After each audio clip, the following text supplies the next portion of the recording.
Bonsoir tout le monde, bienvenue à cette conférence ce soir sur la médecine fonctionnelle et santé métabolique avec Julie Goulet, qui est docteur en nutrition, qui est aussi naturopathe et qui est formée en médecine fonctionnelle. Donc, vous allez avoir l'occasion à la fois de comprendre son parcours. Vous allez voir, c'est même quelqu'un qui a fait de la recherche en fait pendant plusieurs années.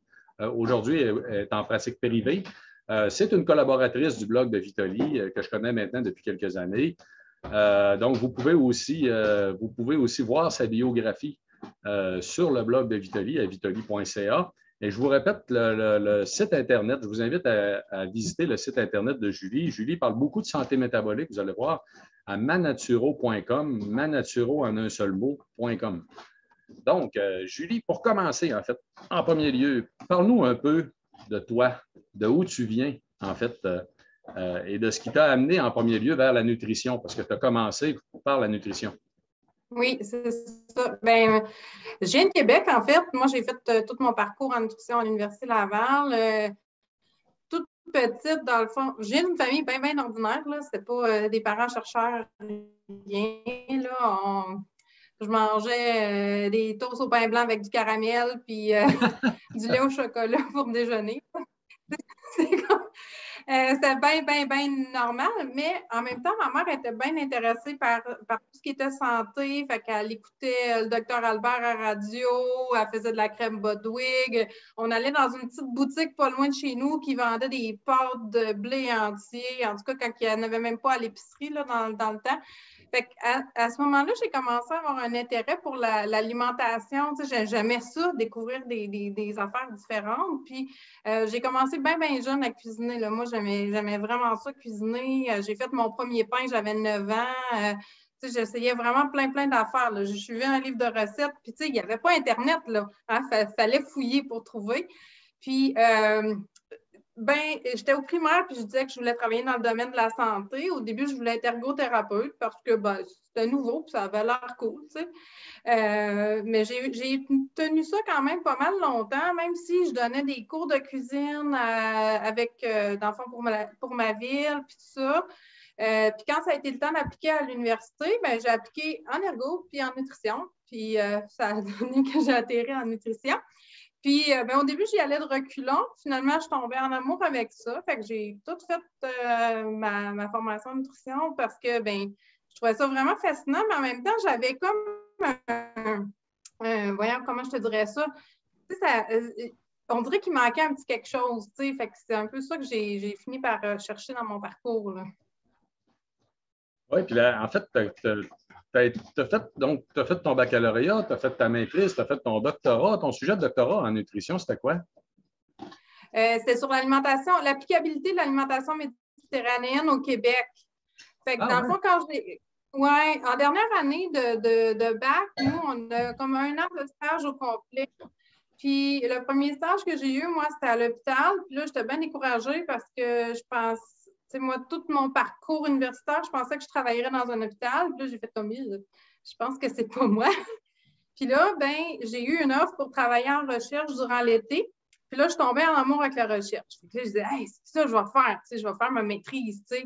Puis, fait que là, j'ai tout de suite pris un stage de recherche. J'ai travaillé durant l'été en recherche, j'ai pris un stage de recherche, j'ai fait mes demandes de bourse, je suis rentrée à la maîtrise à l'hiver, puis après ça, là, tout a déboulé. Là, fait que j'ai monté le projet de recherche sur l'applicabilité de l'alimentation méditerranéenne au Québec. Donc, on voulait voir à quel point que les gens étaient capables d'adhérer à l'alimentation méditerranéenne parce que c'est la diète qui est la plus étudiée dans le monde, qui on a plus de données scientifiques aussi. Fait que je trouvais ça, tu sais, j'étais vraiment passionnée par ça. Puis, tu sais, là, on se ramène en arrière en 2001. C'était dans le temps de l'étude de Lyon, là, les données de Michel Delorgeril. Je ne sais pas si tu connais ça, mais c'était bien, bien populaire là, au début des années 2000, la diète méditerranéenne. Puis, fait que, c'était vraiment un coup de cœur. Puis, j'ai fait ça pendant plusieurs années. Ah non, c'est super intéressant, c'est super intéressant. Puis en fait, tu disais que tu as travaillé pendant 15 ans en recherche. Ça inclut ton doctorat ou c'est par la suite? Ça inclut mon doctorat parce que dans le fond, j'ai travaillé pour d'autres chercheurs pendant ma maîtrise, mon doctorat.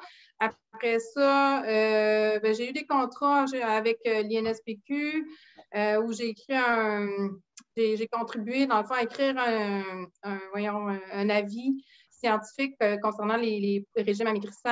Après ça, j'ai travaillé à évaluer le système de santé au Canada pendant presque 10 ans. Puis, à un moment donné, je me suis rendu compte que, après avoir analysé les données de santé pendant 10 ans, tu fais comme, ouais, OK, il y a quelque chose qui ne marche pas dans le système certain. Fait que là, je voulais retourner dans le système. Et puis, parce que là, si on prend exemple, juste pour donner des chiffres, là, pour donner une idée aux gens qui nous écoutent, là, les dépenses en santé au Canada, là, ça double aux 11 ans. Puis quand tu prends conscience de ça, tu fais comme il y a vraiment quelque chose qui ne marche pas. Encore plus quand tu réalises que 70 des hospitalisations et des problèmes de santé sont reliés aux habitudes de vie. Donc là, il fallait que je me trouve une voie pour revenir dans le milieu clinique, mais pas pour faire exactement la même chose que je faisais avant. Ah ouais, non, c'est super intéressant, mais c'est vrai que, écoute, le système de santé est très orienté sur le traitement, quand pourtant on devrait faire beaucoup d'efforts à garder les gens en santé à la place pour pas qu'il y ait besoin du système de santé. En passant, pour ceux et celles qui se sont joints à nous, on a dépassé 350 personnes. Si vous vous questionnez, c'est parce que je suis dans un catamaran, que ce que vous voyez à l'extérieur, je suis dans les îles Vierges britanniques. Là, il fait noir ici à partir de 7 heures environ. C'est ça que je te disais, Julie, tu vois dans la fenêtre en arrière? Oui. C'est complètement noir. En environ 10 minutes, là, on passe du coucher de soleil à complètement noir.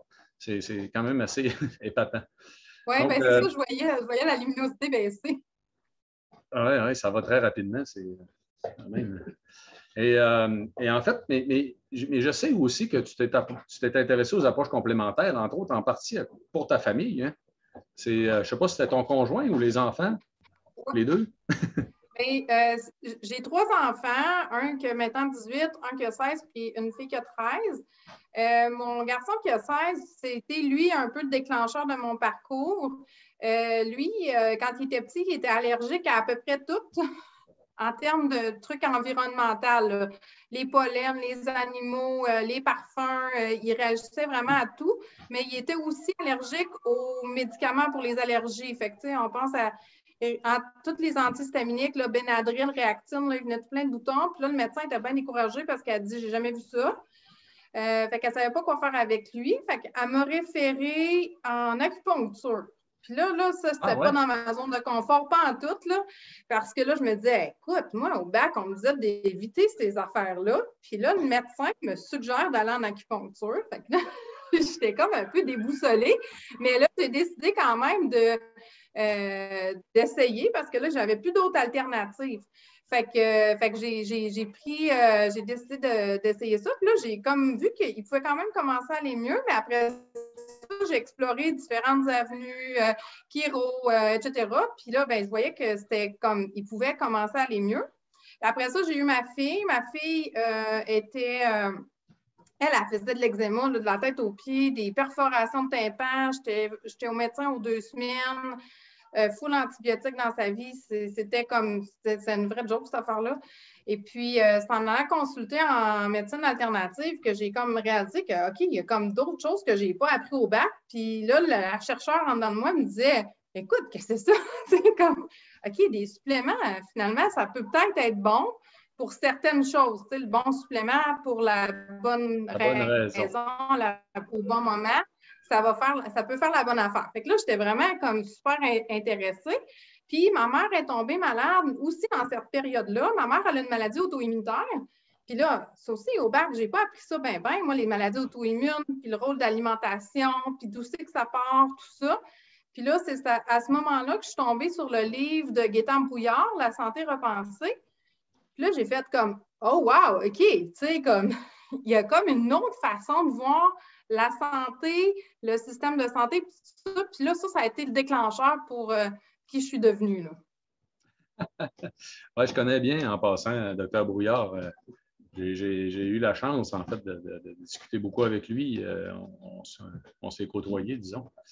Mais oui, écoute, c'est super intéressant. Mais là, c'est là que tu as décidé d'aller faire les cours en médecine fonctionnelle, parce que je veux qu'on en parle des cours en médecine fonctionnelle. Je t'explique un peu aux gens qu'est-ce que c'est que la médecine fonctionnelle et pourquoi, en fait, on devrait beaucoup s'y préoccuper au Québec, parce qu'au Québec, on est une des provinces au Canada qui malheureusement, on est les moins avancés, en fait, sur les approches alternatives. Puis là, il faut comprendre que la médecine fonctionnelle, ce n'est pas quelque chose de magique en passant. Hein. C'est pas, on n'utilise pas de poupée vaudou, on ne fait pas de sacrifice de chèvre. Et c'est enseigné à Harvard même depuis environ une trentaine d'années. Donc, c'est réellement très, très sérieux. Mais oui, vas-y, Julie. Bien, c'est ça. Suite à ça, c'est là que je me suis comme re-questionnée par rapport à tout mon parcours. Puis, je me suis informée sur les écoles de médecine fonctionnelle. J'ai décidé d'aller faire mon cours pour comme me réconcilier avec ce que j'ai appris à l'université. Puis, qu'est-ce que là, je voyais qui pouvait être intéressant comme avenue. Fait que j'ai fait ma certification. Ça m'a pris 2 ou 3 ans pour la faire. Puis, c'était bien, bien intéressant, mais il y a bien, bien du stock là, dans une formation en médecine fonctionnelle là, parce qu'il y a plusieurs tests, il y a plusieurs analyses qu'on peut faire, puis là, il y a plein de produits. Puis là, tu viens dépasser parce que là, tu te ramasses à avoir fait quelque chose qui ressemble à un bac encore. Fait que tu te ramasses avec un paquet de connaissances, puis là, il faut que tu te ramasses à les appliquer, tu sais. Puis, j'étais super énervée, puis, tu sais, j'avais recommencé là, la pratique de toute façon à ce moment-là, pendant que je faisais ma certification en médecine fonctionnelle, mais je n'étais comme pas encore satisfaite. Tu sais, je me disais, bien, c'est pas tout à fait ce que je cherche, tu sais. Fait que là, Mais pourtant, en médecine fonctionnelle, as-tu fait des cours de physiologie aussi, justement, le fonctionnement du corps humain, tout en détail? Vous voyez le fonctionnement de tous les systèmes, mais vous parlez aussi de toutes les facettes qui peuvent avoir des impacts aussi sur l'amélioration de la santé en tant que telle, l'optimisation de la santé. Outre la nutrition que tu connaissais déjà très bien, tu avais fait des notions aussi en activité physique, en kinésiologie, sur les troubles du sommeil, j'imagine que vous passez toutes les facettes, en fait, la gestion du stress, même. Oui, là, il y avait une question concernant la médecine fonctionnelle, c'est quoi? Mais dans le fond, la médecine fonctionnelle, c'est une approche qui va plus aller à essayer de comprendre les causes des problèmes que juste traiter des symptômes. Okay? Donc, si quelqu'un a un problème de sommeil, ça se peut que la personne qui vient me voir, elle va partir avec des recommandations alimentaires et des affaires d'habitude de vie à travailler avant de prendre, exemple, un supplément pour aider son sommeil.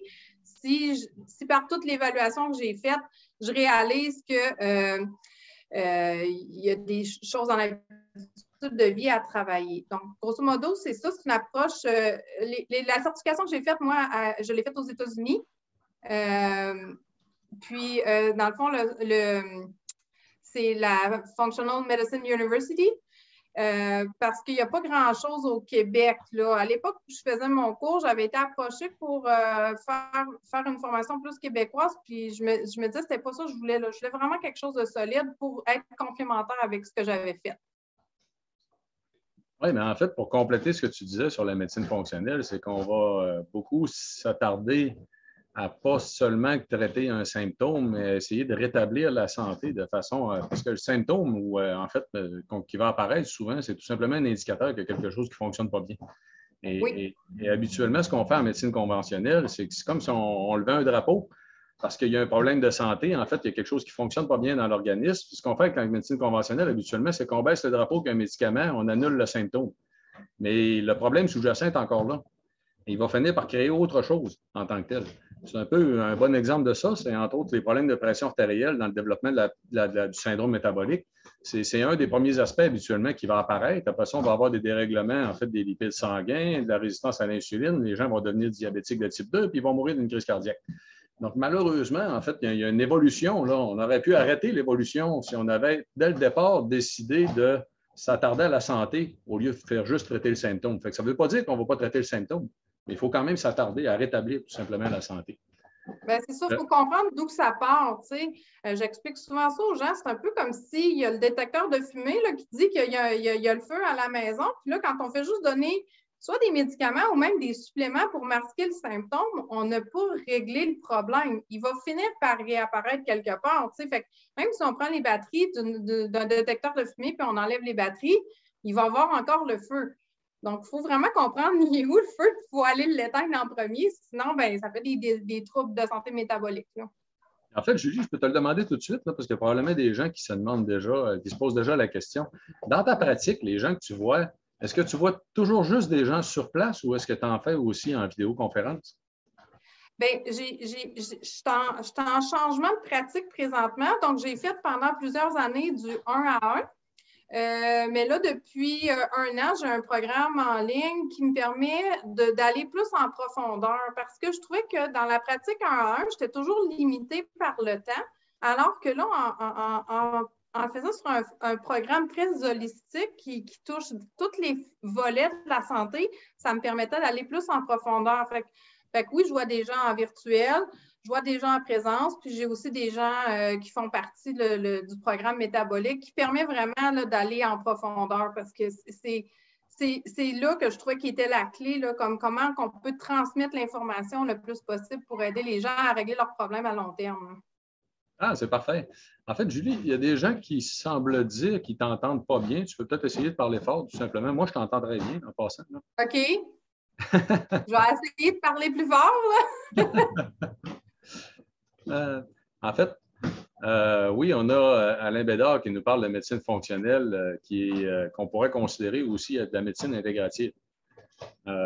Oui, c'est vrai. En fait, on pourrait considérer aussi que c'est un équivalent. Oui, ben c'est toute une philosophie similaire, dans le fond. Alain Bédard, qui est un médecin dans la région de Québec, en passant. Ah, OK. Bien, regarde, les commentaires sont qu'ils t'entendent très bien. Donc, je pense qu'il n'y a pas de problème. On peut continuer sans problème. Ouais. Et une chose fort intéressante, en fait, que j'ai relevée aussi de ta biographie, hein, que je vous le rappelle, vous pouvez lire la biographie, en fait, de Julie, son texte descriptif sur le blog de Vitali. C'est une des collaboratrices du blog de Vitali. Là. On est maintenant plus de 30 en passant. Donc, je vous invite à en prendre connaissance à vitali.ca. Tu parles d'aider les gens à élever leur conscience par rapport à leur santé. J'adore ça. Oui. Peux-tu nous expliquer?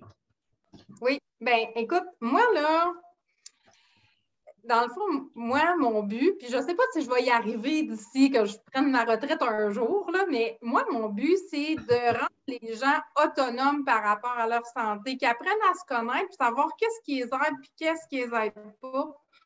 Autant au niveau de la nutrition qu'au niveau des habitudes de vie. Tu sais, il y a des gens qui vont s'entraîner super fort, puis ça va les épuiser, puis ils ne se rendent pas compte de l'épuisement que ça leur cause, mais ils continuent parce qu'ils pensent que c'est bon pour leur santé. Tu sais, fait que mon but, là, c'est d'amener les gens à se comprendre assez pour choisir qu'est-ce qui est correct pour eux, qu'est-ce qui leur fait du bien, puis qu'est-ce qui leur permet d'atteindre un état optimal de santé. Pas juste suivre telle affaire qui est à mode, acheter telle patente. Vraiment comme toi, là, comme personne, qu'est-ce que tu as besoin? C'est-tu, je sais pas, là, il y a tellement de diètes à mode, la keto, la ci, la ça, mais toi, c'est ça que tu as besoin? C'est ça mon objectif, c'est d'amener les gens à se ramener à eux-mêmes, puis après ça, de décider qu'est-ce qui les fait sentir bien. Oui, tout à fait. En fait, tu as tout à fait raison. Puis en même temps, c'est aussi de conscientiser les gens sur le fait que le premier responsable de notre santé, c'est nous-mêmes. Oui. C'est extrêmement important de se sentir responsable de notre santé, de chercher justement des solutions qui nous conviennent. Oui. Mais tu sais, moi, je suis dans... Qu'est-ce qu'il a dit? Tu lu le commentaire? Que, non. Je vais le dire pour tout le monde. C'est marqué, avec tout son parcours, ses enfants, elle a 70 ans et elle a l'air de 30 ans. C'est quoi son secret? C'est vrai que tu as l'air terriblement jeune. Je peux-tu te demander de mentionner ton âge? C'est intéressant. Bien sûr. Oui, je suis au début de la quarantaine. Ouais. Mais non, je n'ai pas 70 quand même. Mais c'est ça, moi, je suis dans le programme de mentorat de Sachin Patel, puis fait qu'on est un groupe de professionnels en santé, en médecine fonctionnelle en Amérique du Nord, puis on se met ensemble pour développer des outils adaptés, puis, tu sais, dans le fond, on met ensemble là, des centaines d'années de connaissances quand on est tout le monde ensemble, là, fait qu'on peut aller bien plus loin quand on fait ça aussi, fait que c'est une de nos devises qui nous est enseignée par notre mentor, c'est vraiment le médecin du futur, ça va être le patient. C'est la personne qui va décider pour elles-mêmes. Parce que là, on a tout remis dans les mains des gouvernements, du médecin. C'est comme tous eux autres qui décident pour nous. Puis après ça, nous, on ne sait plus où se garrocher, tu sais. Fait que, dans le fond, mon but, c'est d'éduquer les gens par rapport à ça. Ah non, écoute, c'est génial, ça. J'adore ça, effectivement. Puis le fait que tu sois en contact aussi avec d'autres professionnels, là, c'est sûr que ça doit être très, très, très enrichissant. On avait une question, Julie. Il y a quelqu'un qui demandait qu'est-ce que tu pensais du jeûne intermittent? Bien, j'adore le jeûne intermittent. C'est quelque chose que je vais recommander aux gens, c'est sûr. Tu sais, pour moi, là, le jeûne, là, c'est vraiment super important pour aider le système à se reposer. Tu sais, notre système digestif, il est sollicité à longueur de journée. C'est juste quand on ne mange pas qu'il peut se réparer. Mais à chaque fois qu'on mange, on sollicite notre système digestif, notre système nerveux, notre système immunitaire. Tu sais, comme... Fait que si on donne même juste une petite bouchée, tu sais, les gens pensent, ah, ben, juste une petite poignée de noix, c'est pas beaucoup, ah, juste une petite poignée de ci, c'est pas beaucoup, mais c'est quand même de la nourriture que notre corps a besoin de métaboliser. Fait que je suis une pro du jeûne intermittent, sauf, je ne suis pas convaincue que c'est toujours la première chose que les gens doivent faire. Quand les gens viennent me voir, puis ils ne mangent pas de légumes ou ils ne dorment pas, ou fait que des fois, il faut juste travailler aussi d'autres habitudes de vie pour voir une amélioration. Ce n'est pas nécessairement la seule et unique chose par laquelle commencer. C'est pas, faut prendre les gens d'où ils partent, mais je suis tout à fait d'accord avec le jeûne. Là, c'est vraiment comme... Oui, bien, en fait... important, en fait, là. Pour ceux et celles qui sont intéressés par le jeûne, là, ma dernière conférence était sur le jeûne. Vous y avez accès sur la chaîne YouTube de Vitoli. Donc, sur YouTube, vous tapez Vitoli, V-I-T-O-L-I. Vous allez trouver beaucoup de contenu, en fait, dont la dernière des conférences qui a été mise en ligne, c'est la conférence sur le jeûne. Vous allez voir, j'explique énormément de choses. Oui. Le jeûne, c'est vraiment, c'est un outil parmi d'autres, en fait. En passant, on a des commentaires qui disent que tu es magnifique. En fait, ouais. En plus, tu es une femme intelligente, ça va changer le monde. Toujours prendre des commentaires, c'est le fun, hein, gratitude. C'est une naturopathe qui tient compte. En fait, parce qu'après tes cours de médecine fonctionnelle, tu as fait des cours de naturopathie aussi. Oui, bien c'est ça. J'ai fait des cours en herboristerie. Je suis allée me chercher vraiment des choses spécifiques qui me manquaient dans mon parcours parce que j'avais quand même toute la base biochimique, métabolique et tout ça. Fait que je me suis inscrite encore une fois aux États-Unis pour aller chercher vraiment parce que là, je savais ce que je voulais faire. Tu sais, c'était bien clair. Fait que je savais que je ne voulais pas travailler exactement de la même manière que je travaillais avant. Fait que là, je suis allée me chercher ce qui me manquait. Mais même encore, tu sais, je trouve qu'il me manque des affaires. Tu sais, je pense que. Mais à un moment donné, il faut que tu te dises, ben, comme là, il faut que tu fasses quelque chose avec toutes ces connaissances-là. Tu sais. Oui, puis là, en fait, donc, tout à l'heure, on parlait de ton site Internet, on parlait de ta pratique. Ben, je pourrais aussi donner ton adresse courriel. Hein. Les gens peuvent t'écrire aussi s'ils ont des questions directes et ils veulent prendre contact avec toi. Oui.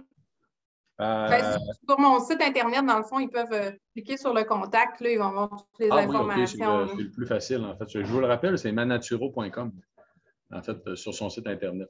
Et on avait justement un commentaire, si je comprends bien, c'est une naturopathe qui tient compte de tout l'être en incluant des moyens aux soins plus avancés, comme entre autres la spiritualité, EFT. Je ne sais pas qu'est-ce que c'est que l'acronyme EFT.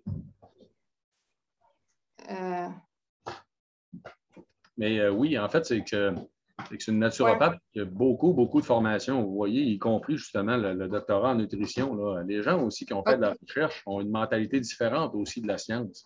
Question de qu'est-ce qu'on en comprend, comment est-ce qu'on regarde des études, où on va chercher même l'information qui nous manque. Donc, ça donne un bagage fort intéressant justement à mettre en application dans ta pratique. J'adore votre philosophie. Parce qu'avant que les choses soient appliquées dans le mouvement traditionnel, dans le domaine de la santé, ça prend des dizaines d'années. Là. Ça prend du temps. Puis, à un moment donné, une fois que tu as compris des choses, tu ne peux pas faire comme si ça n'existait pas. Moi, je voyais une urgence de commencer à agir puis de faire des enseignements aux gens qui comprennent que ben, c'est pas juste ce que tu manges qui est important, là, mais la manière que tu manges aussi, c'est important. Comme ton sommeil, il y a de l'importance. Souvent, les gens, on a comme appris à tourner les coins ronds. Je vais manger de la cochonnerie, mais je vais m'entraîner au bout. Je ne bois pas d'eau, mais je dors bien. Mais notre corps a besoin de tout ça. Si tu laisses une plante pendant 3 semaines sur le bord de ta fenêtre en disant c'est pas grave, elle va avoir du soleil, même si je ne donne pas d'eau, ça va bien aller, ben non, ça n'ira pas bien. Fait que c'est tout ça que moi j'utilise là. Oui, c'est beau pour EFT, là. Je cherchais l'acronyme pour le dire comme il faut, là, mais tu sais, c'est ça. Pour moi, tout ça, c'est important. Il faut comprendre d'où part le problème. Puis, dans le fond, j'ai intégré les choses. Puis, tu sais, j'améliore toujours ma pratique à force de faire des formations, puis tout ça aussi, là. En fait, on a un commentaire, c'est marqué sans doute que les pays scandinaves intègrent mieux cette approche. En fait, ailleurs, il faut savoir qu'ailleurs dans le monde, là, attendez, commençons par le Canada. Là.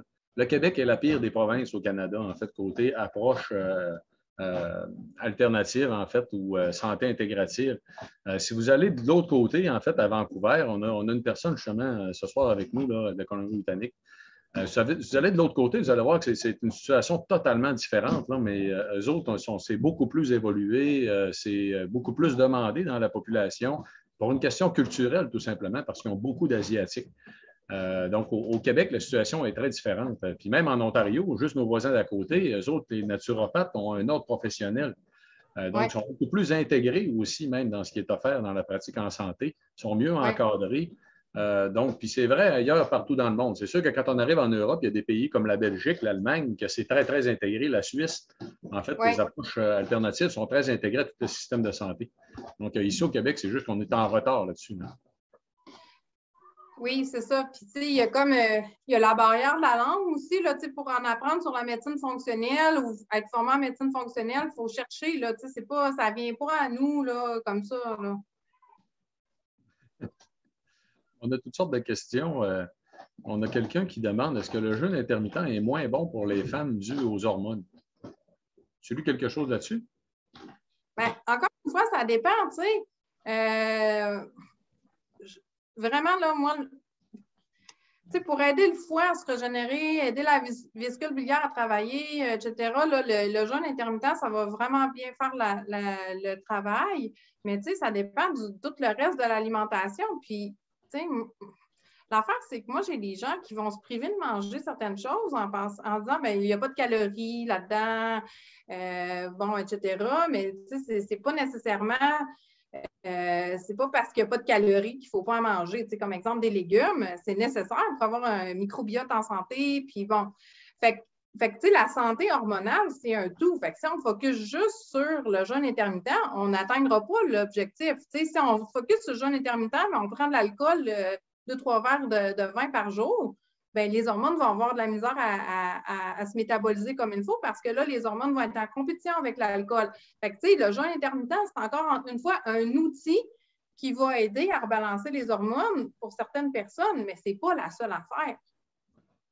Il y a des questions, Julie, c'est intéressant. Est-ce qu'il y a des lectures sur la médecine fonctionnelle en français que vous pouvez recommander?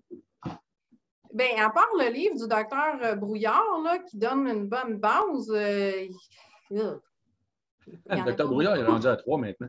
Toi, tu parles du premier, en fait, qui est la santé repensée. Oui, c'est ça, exactement. Tu sais, je trouve que lui, il donne une bonne base, une bonne vision par rapport à c'est quoi la médecine fonctionnelle. Pour partir, en tout cas, je pense que c'est un bon outil, là, en français. Là.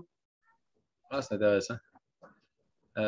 Quand on rencontre en médecine fonctionnelle, est-ce qu'il y a des tests sanguins ou d'autres pour comprendre les problématiques? Bon, ben, moi, c'est là que mon cheminement a évolué. T'sais. Au début, quand j'ai fait ma formation en médecine fonctionnelle, j'étais super intéressée par le paquet de tests qui pouvait s'offrir à nous. Mais en même temps, bon, au Québec, on est plus limité aussi pour ce qu'on peut référer, là, comme en naturopathie, donc il faut faire attention aussi. Mais en même temps, quand tu réalises que ben, les gens ne mangent pas bien ou leur alimentation n'est pas adéquate, puis leur sommeil n'est pas correct, puis fait que moi, je suis plus portée à commencer. Je travaille un peu à l'envers souvent. Je commence vraiment à travailler sur les habitudes de vie en premier, parce que là, tranquillement, les gens se sentent mieux. Puis là, on peut y aller de façon chirurgicale sur leurs symptômes, voir comment, OK, C'est plus les hormones. OK, ben voilà, qu'est-ce qu'on peut faire pour aider le système hormonal à fonctionner mieux? Ah, c'est plus le sommeil. OK, ben là, tu dors, es-tu devant ton écran jusqu'à 11 heures le soir, etc. Fait que, tu sais, après ça, on peut y aller de façon chirurgicale, mais il faut savoir que toutes les prises de sang et les tests, c'est comme une photo du corps à un certain moment dans notre vie. Fait que, tu sais, si une journée, exemple, je sais pas, exemple, une analyse de sel, bien, il peut y avoir des bactéries, quelque chose une journée, mais le lendemain, ça se peut qu'il n'y ait pas ça, tu sais. Fait que ça va donner des outils, mais des fois, ce n'est pas suffisant non plus. Fait en travaillant sur les habitudes de vie, puis en essayant d'aider le microbiote à se refaire, bien là, tranquillement, le corps il est capable de se régénérer. Parce que dans le fond, notre corps, il fait la bonne affaire avec ce qu'on lui envoie comme information. Donc, si on mange des aliments qui ne nous font pas, si on ne dort pas assez, bien là, on va avoir toutes sortes de symptômes bizarres, puis on ne comprendra pas ce qui fonctionne avec nous. Mais quand on commence à aider notre corps à mieux fonctionner, bien lui, il est comme « Hey, wow, elle me donne les outils que j'ai besoin, tu sais, fait que je vais commencer à aller mieux. Ah, telle affaire s'améliore, telle autre affaire s'améliore. » Fait qu'on n'a pas eu besoin de faire un paquet de tests qui coûtent une fortune. On a juste travaillé en profondeur sur les habitudes de vie. Ah oui. En fait, tu as écrit un texte sur le blog qui l'explique très bien. J'invite les gens qui veulent avoir un beau texte résumé, en fait, sur la médecine fonctionnelle. Julie a écrit un texte sur le blog qui s'appelle « Une médecine d'éducation aux saines habitudes de vie ». Donc, sur le blog de Vitali, vous allez voir dans les collaborateurs au blog, dans le côté, vous allez trouver le nom de Julie Goulet, vous allez voir sa biographie, vous allez voir le texte en question. En fait, je vous invite à en prendre connaissance. Ça fait un très, très bon résumé. On a quelqu'un qui demande si tu pourrais donner un exemple de cas que tu as eu, d'une personne que tu as suivie, en fait, le processus que tu as amené, comment tu l'as amené à changer, qu'est-ce que ça a changé, en fait, dans son cas? Ben, écoute, je pourrais te donner 2 cas de personnes récemment qui ont fait le programme métabolique avec moi. Tu sais, il y a un participant qui est rendu à 70 livres de perdu. Cet homme-là, il n'y avait même pas de poêle chez lui pour cuisiner là, quand il a commencé à faire le programme. Puis là, il s'est rendu compte que, OK, ben là, OK, le but, c'est de me rendre autonome par rapport à ma santé puis par rapport à cuisiner. Fait que là, il va falloir que je m'équipe. Fait que là, il s'est équipé d'un poêle, il a commencé à cuisiner. Fait que là, il a perdu 70 livres. Il marche 1 heure par jour. Il a full d'énergie. Il dort super bien. C'est vraiment une nouvelle personne. Puis c'est une personne qui s'implique beaucoup dans toute la dynamique du programme, parce qu'il faut savoir que le programme, c'est des Zooms comme ça, 1 fois par semaine avec les participants qui veulent se joindre à nous. Puis là, on discute de différents sujets. Donc, ça, c'est un des participants qui s'est vraiment impliqué parce que, tu sais, le but du programme, c'est que les gens s'impliquent pour leur santé, c'est de redonner le pouvoir aux gens par rapport à eux-mêmes. Et puis, l'autre participante, bon, elle avait des problèmes au niveau de sa glycémie, là, son taux de sucre dans le sang. Elle avait une stéatose hépatique, un foie gras. Puis là, elle est toute en train de renverser là, la vapeur là, par rapport à ça. Là. Fait que là, ça demande un suivi de près avec ses professionnels de la santé aussi, là, le médecin. Puis tout ça, il faut ajuster des différentes choses, faire des prises de sang régulières, puis tout ça. Mais comme elle a vraiment des super beaux résultats, puis là, elle voit qu'elle a un contrôle sur ses résultats. C'est ça qui est important, c'est de redonner aux gens le contrôle de leur santé en reprenant possession de leurs habitudes de vie, en réalisant que, OK, ben, comme quand je fais ça, ça donne ça comme résultat, puis quand je fais ça, ça fait telle autre affaire. Donc, c'est ça, c'est pour ça que j'adore faire ça, parce que j'aime éduquer les gens, j'aime redonner le contrôle des gens. Ah, c'est extrêmement important. Je peux vous donner un exemple intéressant aussi. Dans mon 2e livre, j'ai pris en exemple un monsieur qui s'appelle Serge, qui habite dans la région de Saint-Jérôme. Lui, son médecin avait contacté son pharmacien pour lui demander son opinion sur comment faire pour améliorer sa gestion du glucose parce qu'il n'était plus capable de contrôler son glucose. Il était diabétique de type 2, hors contrôle. Puis le médecin ne savait plus quoi faire avec, en fait. Puis le pharmacien lui a proposé de le référer, en fait, à quelqu'un qui travaille avec, qui améliore les habitudes de vie sur un programme qui était fourni à l'époque par le CLSC, qui a été coupé malheureusement dans le passé par Barrette, en passant. Ça voulait y tirer des roches, c'est lui. Et Durant le programme en question, il faisait exactement ce que tu fais, en fait, Julie. Il faisait entre autres des groupes dans lesquels les gens pouvaient échanger entre eux autres aussi, pouvaient s'inspirer des autres. C'était super intéressant sur la démarche qu'il allait mettre en place. Mais le monsieur en question, tu m'as fait penser à lui parce qu'il ne cuisinait pas, lui non plus. Il mangeait toujours dans les restaurants, il était toujours sur la route, c'était un camionneur. Il partait de tellement loin là, que juste le fait de se pencher pour attacher ses chaussures, il se relevait et il était essoufflé. Ça donne une idée. Ouais. Puis, il est passé de 17 pilules, il prenait 17 pilules par jour à juste 2. Ouais. Puis, il fait du vélo maintenant, puis quand même, il s'est passionné en fait pour le vélo, il s'est mis à cuisiner. Écoute, ça a complètement changé sa vie. Donc, il y a beaucoup de gens qui peuvent être... C'est une nouvelle vie, tout simplement. C'est comme d'offrir un nouveau départ. C'est prendre la vie du bon côté, être capable d'en profiter au maximum. C'est pas le fun d'être malade, même si on réussit à contrôler les symptômes. Non, bien, c'est ça, exactement. Moi, j'ai été pendant 20-50 ans avec des migraines chroniques. Donc, j'avais des migraines. J'étais rendue à 3 semaines de migraines par mois. J'avais des sinusites chroniques, des grosses douleurs tout le temps dans le visage. Puis là, j'ai changé mon alimentation quand j'ai découvert la médecine fonctionnelle puis tout ça. Fait que j'ai fait plusieurs changements. Puis là, tu sais, mes symptômes sont partis. Mais quand je remange certaines choses, bien là, ça redéclenche mes symptômes.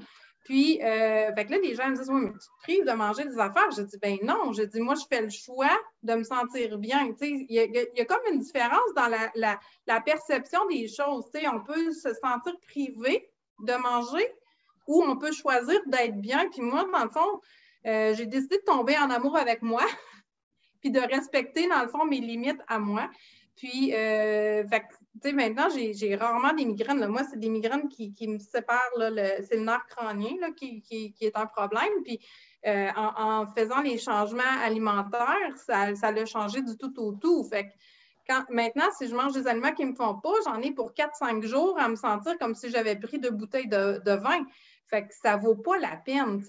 À un moment donné, c'est un choix qu'on fait personnel. Fait que moi, je choisis de manger des choses que mon corps aime, puis qui me fait me sentir bien, puis qui me donne l'énergie.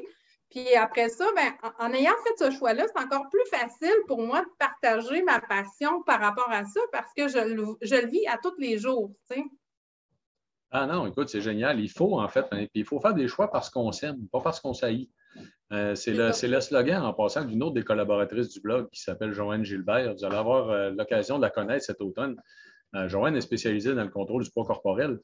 Et son slogan est vraiment, justement, change parce que tu t'aimes et non pas parce que tu t'haïs. On devrait toujours garder ça en tête. Donc, c'est des changements, c'est des choix de vie qu'on fait parce qu'on veut tout simplement se sentir bien. On veut être capable d'en profiter le plus possible. Oui. Attendez un instant, je suis en train d'essayer de lire la question.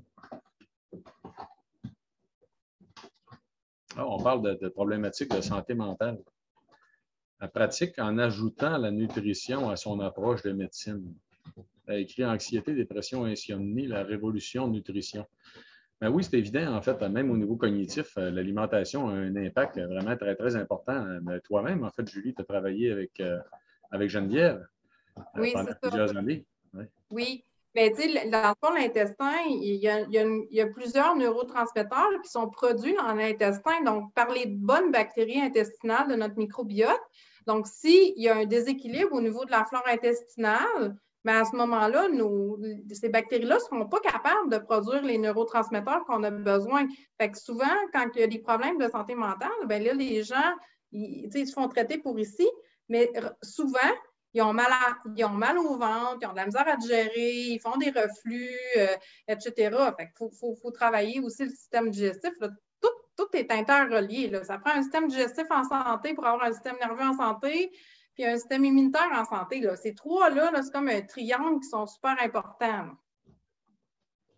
On avait une question sur le nom du livre qu'on a mentionné tantôt. C'est le livre de Gaétan Brouillard, Dr. Brouillard. En fait, c'est La santé repensée. Bon. Merci pour l'approche de myofibomyalgie. On va parler de fibromyalgie encore, en fait. À quoi ressemble une journée dans ton alimentation à toi? Ah, c'est intéressant, je suis curieux. Bien, je commence ma journée, moi, avec un grand verre d'eau avec de la chlorophylle. Fait que moi, je me lève assez tôt quand même parce que je fais les lunchs de mes enfants puis tout ça. Puis j'aime ça, moi, avoir du temps pour moi le matin. Fait que je commence ma journée avec mon eau filtrée et ma chlorophylle. Je sors un peu dehors parce que j'ai 3 chiens. Fait que je sors les chiens dehors. Puis quand il fait beau, je m'installe sur le patio puis je profite un peu du soleil comme pour profiter là, vraiment des rayons du soleil tôt le matin. C'est bon pour le système immunitaire, c'est bon pour la mélatonine, c'est bon pour la dopamine. Fait que je vais dehors le matin. Et puis, là, c'est ça, ça me prend une bonne heure facilement là, à boire mon 3/4 de litre à 1 litre d'eau. Et puis, là, après ça, ben, il y a des jours que je jeûne puis des jours que je ne jeûne pas. Ça dépend comme à quel point ma journée est chargée, là. Parce qu'on s'entend que quand je fais de la consultation 1 à 1, ben, je ne suis pas tout le temps en train de grignoter là, dans le visage des gens. Mais grosso modo, exemple, mon dîner, c'est des protéines, des légumes puis des fruits. Mon souper, c'est des protéines, des légumes puis des fruits. Fait que c'est vraiment, mon alimentation, là, c'est vraiment des vrais aliments. Là. Fait que, je nourris mon corps, puis des fois, s'il y a des, je sais pas, moi, des fois, je vais avoir des craquelins de sarrasin, exemple, mais c'est vraiment un ajout, mais la base est toujours des légumes, des protéines puis des fruits. C'est ça qui me fait me sentir le mieux. En fait, parce qu'on a eu plusieurs questions sur le cas de la diète cétogène. Bon, les gens sont curieux de savoir qu'est-ce que tu penses de la diète cétogène. Bien, la diète cétogène, là, bon, plusieurs affaires que je pourrais dire sur la diète cétogène, là, mais c'est pas une compétition de qui va manger le plus de gras. Là, parce que souvent, les gens, on vit dans une société où le monde a tellement peur de manquer de bouffe. Le monde se met à manger cétogène, puis là, ils mangent du gras comme s'il n'y avait plus de faim. Là. Mais ils n'ont jamais pris conscience de, comme, OK, mais c'est quoi vraiment mon appétit? Fait que des fois, ça peut faire une surcharge là, pour le corps parce que là, ils se mettent à manger vraiment trop.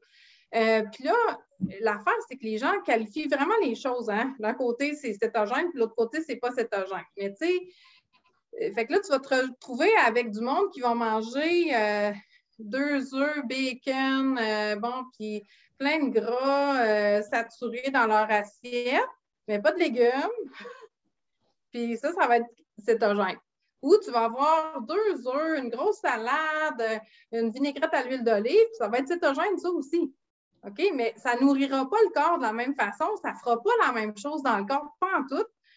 Donc, il y a de la cétogène transformée, puis il y a une alimentation qui est faite de vrais aliments aussi. Fait que pour moi, ça, c'est différent. Puis le message qui est véhiculé présentement, il y a beaucoup de promotion de vente de produits. Là. Ça, c'est keto. Puis là, tu vas dans n'importe quel magasin, puis là, la grosse étiquette pour dire que ça, c'est keto, mais c'est pas parce que c'est keto que c'est nécessairement de la vraie nourriture puis que ça fait la bonne chose pour le corps. Là.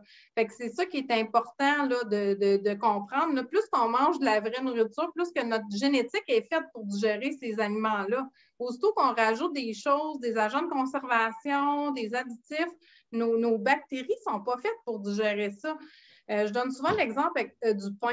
OK? Ça n'a pas rapport à keto, là, mais le pain qu'on avait, Eric, quand on était petit, on laissait ça sur le comptoir pendant 2-3 jours, puis il était plein de moisissures. Puis maintenant, tu achètes un pain d'épicerie, puis tu peux le laisser 3 semaines, puis il n'y aura pas de moisissures dessus. Parce qu'il y a certains additifs qui sont mis pour empêcher la dégradation du pain. Mais quand on sait que notre corps est fait de bactéries, mais comment tu veux qu'on digère des aliments comme ça si même la moisissure n'est même pas capable de le dégrader sur ton comptoir en 3 semaines? Fait que pour moi, c'est ça la différence. Il y a comme keto qui peut être bien fait, puis il y a un keto qui est comme tourner les coins ronds un peu où on n'apprend pas vraiment à choisir des bons aliments. Keto fonctionne généralement mieux pour les hommes que pour les femmes. Les femmes, après quelques mois, souvent, ça peut causer des désordres là, au niveau du métabolisme hormonal. Fait qu'il faut quand même faire attention parce que selon le cycle menstruel, des fois, les besoins en glucides vont... Mais en bons glucides, là, je ne dis pas là, qu'il faut se mettre à manger des bonbons, là, mais tu sais, les exemples, là, certains légumes racines, vont aider, dans le fond, au métabolisme hormonal puis à la bonne à la bonne élimination du surplus d'hormones. Fait que, tout ça, c'est vraiment important. Là. Oh oui, puis en fait, on peut, hein, on peut considérer la question de la diète cétogène aussi sur une évolution progressive, si vous voulez, en fonction du besoin des gens. Je vais m'expliquer, vous allez comprendre. Il y a quelqu'un qui a demandé tantôt c'était quoi le syndrome métabolique. Là. Le syndrome métabolique, c'est un problème métabolique sévère qui est causé en grande partie par de la résistance à l'insuline, mais qui est empiré, en fait, par de l'inflammation chronique qui est reliée à la masse adipeuse, si vous voulez. Donc, quand on prend du poids, malheureusement, on a une plus grande facilité à en prendre de plus en plus. C'est plate, là. Et ça va finir par déséquilibrer, en fait, la pression artérielle, les lipides sanguins et la gestion du glucose. C'est ce qu'on appelle le syndrome métabolique. Donc, ça prend plusieurs des facettes tout en même temps. Ceci dit, les gens en syndrome métabolique vont avoir beaucoup de difficultés à renverser la vapeur. Dans des cas comme ça, la diète cétogène peut être intéressante, en fait, parce que ça peut les aider à renverser un syndrome métabolique. Encore là, Julie le dit, il faut que ça soit terriblement bien fait. Là. Il faut avant tout très bien manger. Hein? Mais et là, le lien avec ce que je vous disais sur, disons, quelque chose de progressif, c'est que moi, je suis pas en syndrome métabolique, je ne mange pas cétogène non plus, mais je vais manger assez faible en glucides. Assez faible en glucides, ça ne veut pas dire que je n'en mange pas du tout. Ça ne veut pas dire qu'il y a des journées que je n'en mange pas, ou très peu. Là, disons que je dois être à 20-30 grammes, là, comme les gens qui font du céto. Mais il y a des journées que je vais en manger. Ce soir, on s'est fait un riz avec des légumes où il y avait pratiquement plus de légumes que de riz dedans. Donc, je suis assez libéral, je dirais. Là. Donc, mais je vais quand même faire très attention pour manger assez faible en glucides, tout simplement, parce que je sais que c'est très bon pour la santé. Donc, on n'est pas obligé d'appeler ça une diète. Non? Techniquement, tout le monde devrait essayer de réduire l'apport en glucides. Ça va de soi en tant que tel. Moins vous en mangez, mieux c'est. En autant que votre alimentation est très bonne. Oui, bon. Bien, c'est sûr, il faut que la base soit là avant d'arriver à quelque chose d'aussi. Tu sais, souvent, je dis aux clients, tu sais, ça fait longtemps qu'ils cherchent, puis tout ça, puis je leur dis dans mon bureau, mais tu penses-tu vraiment que le problème, c'est les carottes, là, dans tout ce que tu me dis que tu mangeais, là, tu sais, comme les gens ils sont rendus à avoir peur de manger des carottes, mais tu sais, c'est parce que les carottes, là, ça contient des bons glucides qui vont nourrir les bonnes bactéries aussi dans la flore intestinale. Fait que, tu sais, si tu te prives de manger des carottes pour boire du vin, on s'entend que ce n'est pas nécessairement la bonne affaire à faire, tu sais. Fait qu'il y a comme le problème, c'est qu'on a tellement essayé de sursimplifier l'alimentation en mettant ça en calories, puis en protéines, glucides, lipides, que là, on met toutes les choses dans une catégorie. Fait qu'on a perdu c'est quoi la valeur de la vraie nourriture. Puis, tu sais, moi, j'ai été formée là, dans un institut de recherche qui travaillait sur des aliments fonctionnels, puis tout ça, puis on mettait des choses dans des capsules. Mais tu sais, comme toute la revue de littérature que j'ai faite, puis tout ça, ça montre toujours que la synergie des aliments entre eux, ça a bien plus d'importance. Fait que, tu sais, si on regarde juste les choses par calories, bien, ça ne fera pas la même chose. Tu sais, 100 calories de brocoli, c'est 4 tasses de brocoli. Tu sais, alors que 100 calories de biscuits, bien, c'est 2 biscuits. Fait que ça ne fera pas la même chose dans le corps. On mange 4 tasses de brocoli, tu en as pour un bout à mastiquer ça. Puis au niveau métabolique, ça va faire comme, tu sais, la glycémie ne montera pas, ça va donner des minéraux, des fibres, ça va te bourrer pour un bout de temps. Ça va nourrir ta flore intestinale. Si tu manges 2 biscuits, tu vas en faire après 15 minutes. Puis ta glycémie va monter, ça va faire toute une grosse cascade inflammatoire. Fait que, tu sais, il faut sortir là, de ce cadre-là, de tout séparer en cases, puis voir qu'est-ce que tu as vraiment besoin comme personne, puis comment réapprendre à nourrir ton corps, parce qu'on a tout perdu ça. Oui, tu as tout à fait raison. En fait, il faut reprendre un bon contact avec l'alimentation. Julie, on a eu plusieurs questions sur comment tu as fait pour trouver qu'est-ce qui causait des problèmes dans ton alimentation pour tes maux de tête. J'ai fait une diète d'élimination, comme je fais souvent avec les clients. Là, donc, j'ai enlevé des choses dans mon alimentation. Tu sais, j'ai essayé bien des affaires avant d'arriver là, je dirais, un peu comme plusieurs de mes clients. Donc, j'ai essayé plein de choses, plein de, tu sais, un peu comme je te dis, là, essayer d'enlever la batterie du détecteur de fumée. Jusqu'au jour où je me suis rendue, quand j'ai enlevé quelque chose, j'ai fait comme, ah, wow, OK. La première expérience que j'ai eue de diète d'élimination, c'est quand j'allaitais mes enfants. Donc, mes enfants étaient sensibles à la protéine de lait de vache puis au soya. Fait que j'ai arrêté ça. Puis mes allergies saisonnières sont toutes disparues. Puis là, je me disais, hey, c'est cool, hein? Quand j'allaite, les hormones d'allaitement, c'est bon pour moi. Ça fait disparaître mes allergies. Mais finalement, c'était parce que j'étais vraiment sensible aux produits laitiers, tu sais. Tu sais, c'est en enlevant certaines choses, puis, tu sais, j'ai réalisé que moi, le sucre et le gluten, c'est mes gros déclencheurs de migraine, là. Ça, c'est instantané. Mais, tu sais, moi, j'ai été opérée à l'âge de 4 ans pour les amygdales. Tu sais, j'avais des problèmes, là, d'amygdalite, puis d'otite, puis tout ça, là, en bas âge, là. Fait que j'avais déjà des sensibilités, là. Toute mon enfance, moi, j'ai eu mal au ventre, là. Ah, ouais, ouais. Fait que tu es allé un peu, ouais, avec en essai-erreur avec des diètes dans lesquelles tu retirais certains aliments graduellement, comme les gens qui essaient de retirer les FODMAP, justement, là, pour Oui, problèmes c'est ça. intestinales. Exactement. Exactement. En passant, il y a un article d'Hélène Baribeau, hein, sur. Hélène se spécialise aussi sur des problèmes digestifs du point de vue alimentation, si ça vous intéresse, là. Il y a un article d'Hélène Baribeau qui est une des collaboratrices du blog de Vitali aussi, en fait, qui parle des FODMAP, si vous voulez, FOD, MAP. Si vous voulez en savoir un peu plus, puis vous pouvez contacter Hélène aussi, ses coordonnées sont sur le blog de Vitali, vitali.ca. Donc, on avait justement une question sur les produits laitiers. Les produits laitiers, en passant, moi, j'en prends un peu quand même, là. Dans mon cas, moi, je n'ai pas d'intolérance, je n'ai pas de problème avec les produits laitiers. Mais toi, Julie, tu as complètement arrêté, hein. Les produits laitiers, ça augmentait tes problèmes d'allergie, c'est ça? En fait, c'est une intolérance.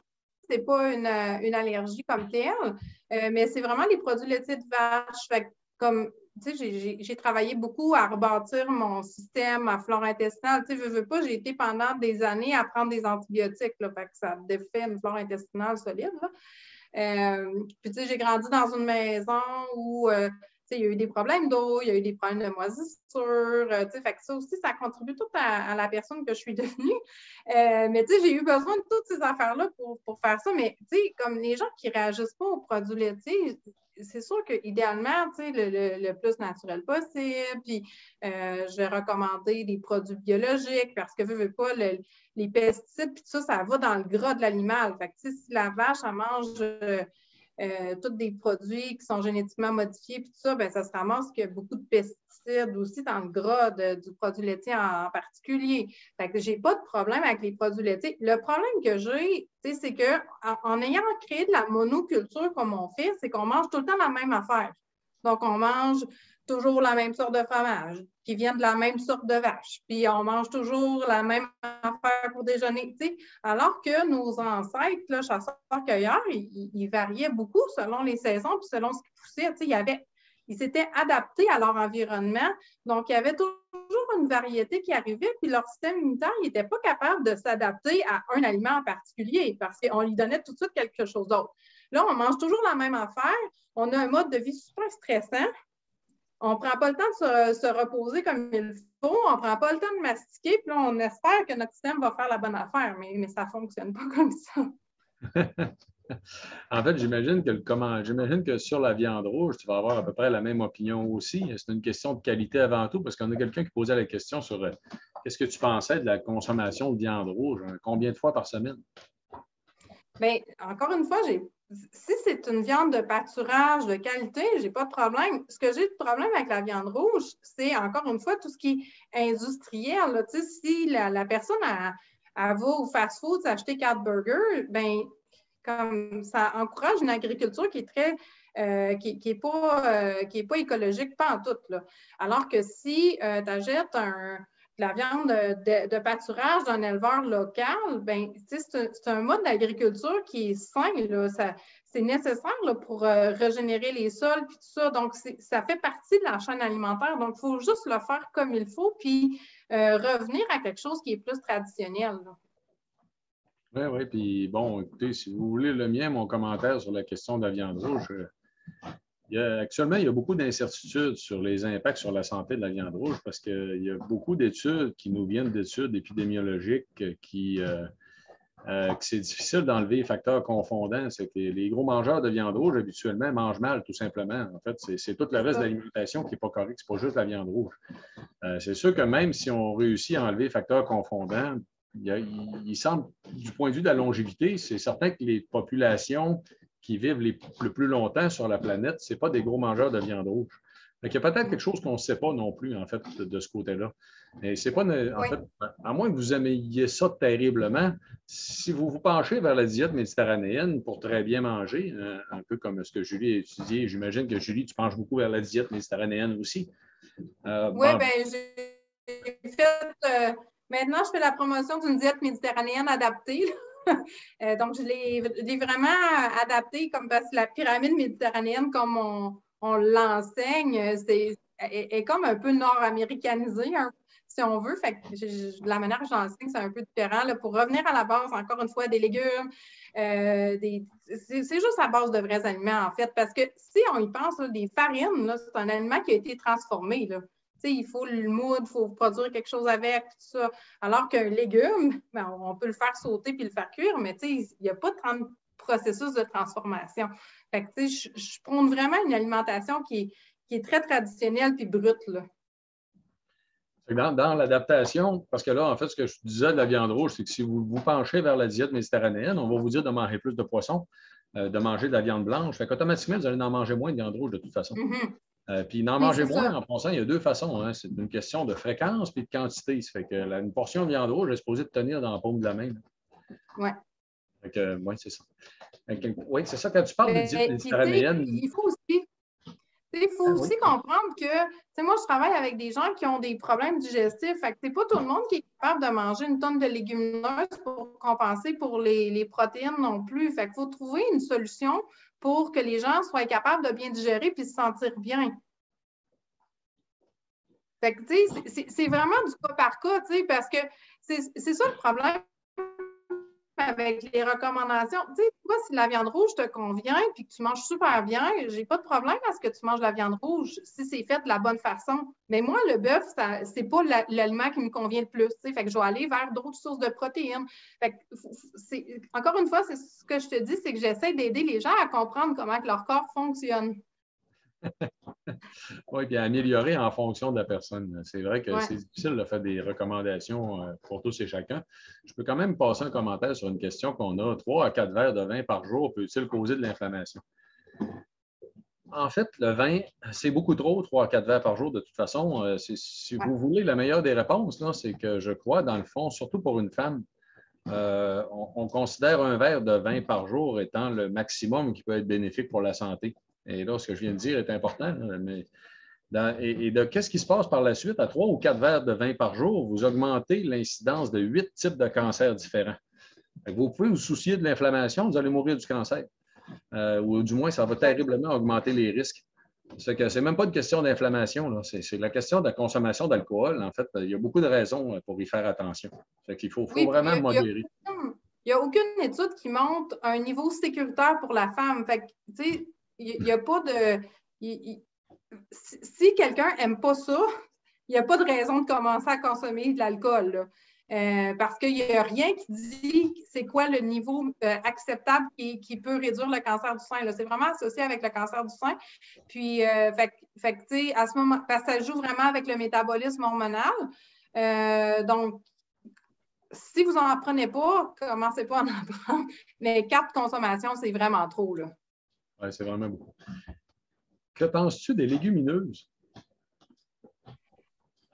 Bien, encore une fois, si les gens les tolèrent, c'est une super bonne source de protéines. Puis, tu sais, comme j'ai différents trucs là, que je vais recommander, là, dans le fond, aux gens pour, si on a des difficultés à les digérer, parce qu'on peut les faire germer, on peut les faire cuire à l'autocuiseur. Des fois, ça favorise la digestion.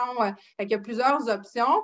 Fait que pour moi, c'est, parce que là, il y a comme encore une fois, dans le domaine de la nutrition, il y a beaucoup de dogmes. Il y en a qui disent les lectines, c'est super dangereux, personne ne mange des lectines, mais c'est encore une fois du cas par cas. Je pense que, dans le monde, là, il y a plein de monde qui mangent différemment, mais ceux qui ont une bonne longévité, pas beaucoup de maladies métaboliques, c'est tout du monde qui mange de la vraie bouffe.